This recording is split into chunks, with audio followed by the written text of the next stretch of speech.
Assalamualaikum,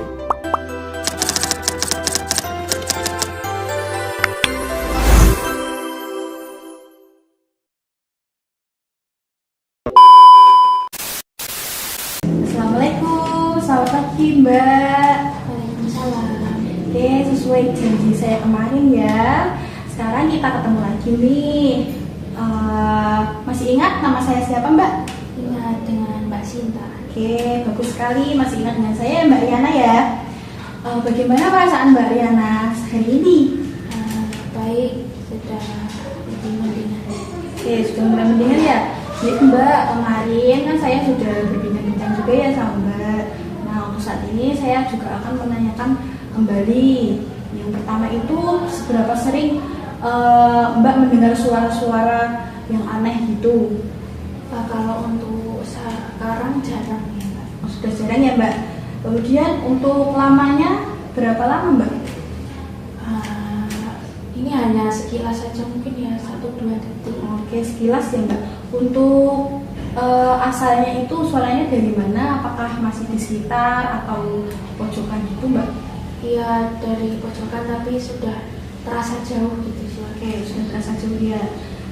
Terus untuk suaranya itu seberapa keras Mbak? Mbak dengar? Nggak terlalu keras Mbak sekarang. Sama-sama Iya, gitu ya? sama-sama. Oke, baik. Untuk keyakinan Mbak itu seberapa yakin suara tersebut itu muncul? Apakah dari diri sendiri Mbaknya atau dari luar? Mungkin dari saya ya Mbak, karena kayaknya yang lain nggak dengar. Oke, baik gitu ya. Untuk suara yang bersifat negatif itu Mbak Riana dengarnya seberapa sering? Nggak terlalu sering sih, tapi ya untuk suaranya itu munculnya nggak terlalu sering, cuman setiap muncul ya Tapi sudah mulai berkurang gitu ya.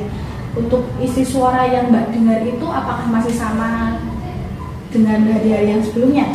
kalau isinya ya masih sama Mbak, tapi sudah tidak terlalu seperti mungkin kalau yang dulu kan terdengar seperti orang marah gitu, sekarang ya sudah sama-sama.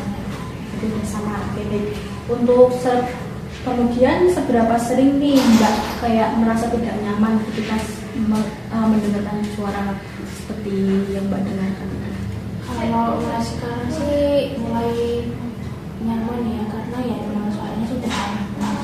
Untuk ketidaknyamanannya berarti sudah mulai berkurang ya? Oke, baik. Kemudian ini kemarin kan sudah saya ajarkan nih beberapa tekniknya. Berarti Mbak Riana ini sudah mulai paham ya cara mengendalikan halusinasi atau suara-suara yang muncul ya.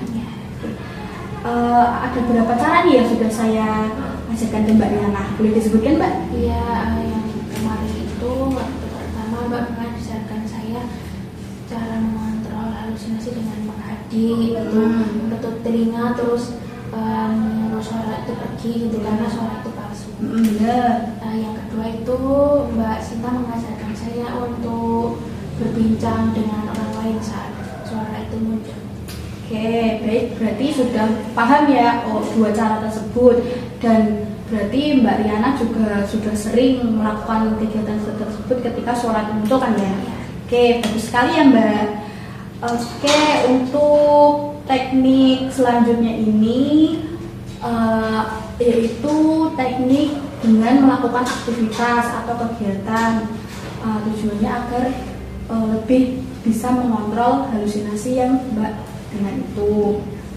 Untuk waktunya nanti sekitar 15 menit, apakah bersedia? Bersedia. Oke, untuk tempatnya mau di sini atau di mana? Iya, di sini saja. Oke, di sini saja ya. Baik, jika begitu kita mulai. Untuk yang pertama itu, Mbak apakah sudah mengetahui nih apa pengertian dari aktivitas atau kegiatan yang dilakukan untuk mengontrol halusinasi itu? Kalau untuk mengontrol halusinasi saya Nggak tahu ya?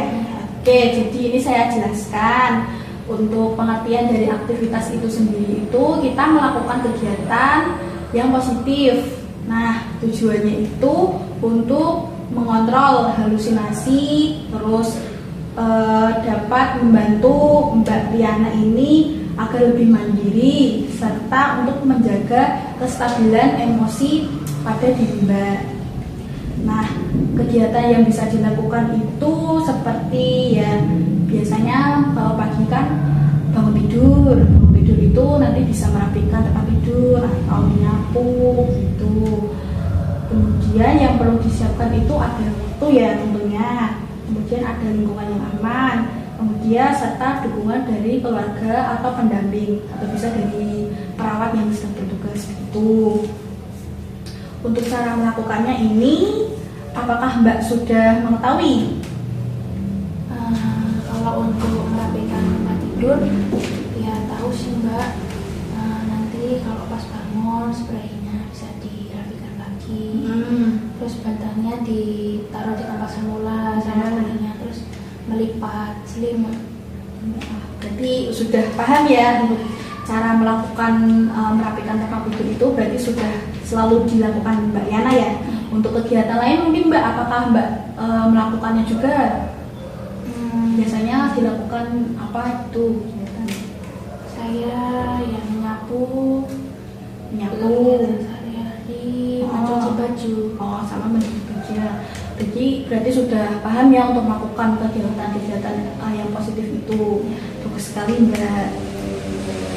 Baik, untuk kegiatan ini kan sudah selesai ini, berarti kan ada sudah yang ketiga kali ya ini ya cara mengontrol halusinasi.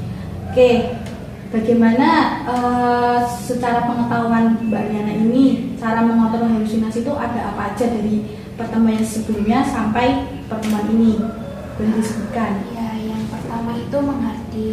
Ya. Caranya itu dengan menutup telinga, lalu mengatakan pergi kamu, suara ini palsu. Ya benar. Yang kedua itu dengan cara mengobrol atau berbincang-bincang dengan orang lain ketika suara itu muncul. Betul. Nah, yang ketiga ini melakukan aktivitas positif sehari-hari Mbak, biar pikirannya nggak terpaku sama suara itu. Betul sekali ya. Boleh disebutkan ini tadi pengertian dari aktivitas itu sendiri dan tujuannya? Kalau untuk aktivitasnya itu ya melakukan kegiatan positif yang biasa dilakukan sehari-hari ya Mbak. Contohnya tadi apa Mbak? Merapikan tempat tidur, Ya. menyapu, mencuci baju, bisa membersihkan halaman juga. Bagus, berarti Mbak Yana sudah mulai paham ya. Baik, untuk cara ini kan sudah 3 tadi cara mengontrol halusinasi. Untuk rencana tindak lanjut yang seterusnya ini saya akan melakukan yaitu cara minum obat. Apakah Mbak Yana ini biasanya sudah rutin minum obat? Belum ya, belum rutin berarti ya. Oke, baik. Untuk pertemuan selanjutnya nanti saya akan menjelaskan cara-cara minum obat dengan benar agar Mbak Yana bisa lebih fokus dalam penyembuhan ini dan dapat merutinkan minum obat kembali. Untuk waktunya besok sekitar jam 9 dilakukan sekitar 15 menit. Apakah bersedia? Iya Mbak. Oke, bersedia ya. Untuk tempatnya apakah mau di sini atau di luar sini Mbak? Saya pengen di taman belakang. Oke, di taman belakang. Oke, bagus sekali. Oke, baik. Sebelum saya mengakhiri pertemuan ini, boleh disebutkan lagi nih Mbak cara mengontrol halusinasi itu bagaimana agar saya yakin kalau Mbak Yana ini sudah benar-benar paham dengan cara mengontrol halusinasi itu. Yang pertama itu ada cara mengerti. Iya, benar. Terus yang kedua berbincang dengan orang lain. Yang ketiga itu melakukan aktivitas positif. Oke, baik. Yang keempat besok akan saya jelaskan yaitu cara minum obat ya. Oke, apakah Mbak bersedia kan besok? Ya, jika begitu saya permisi terlebih dahulu. Terima kasih ya atas waktunya. Selamat beraktivitas kembali. Assalamualaikum. Salam.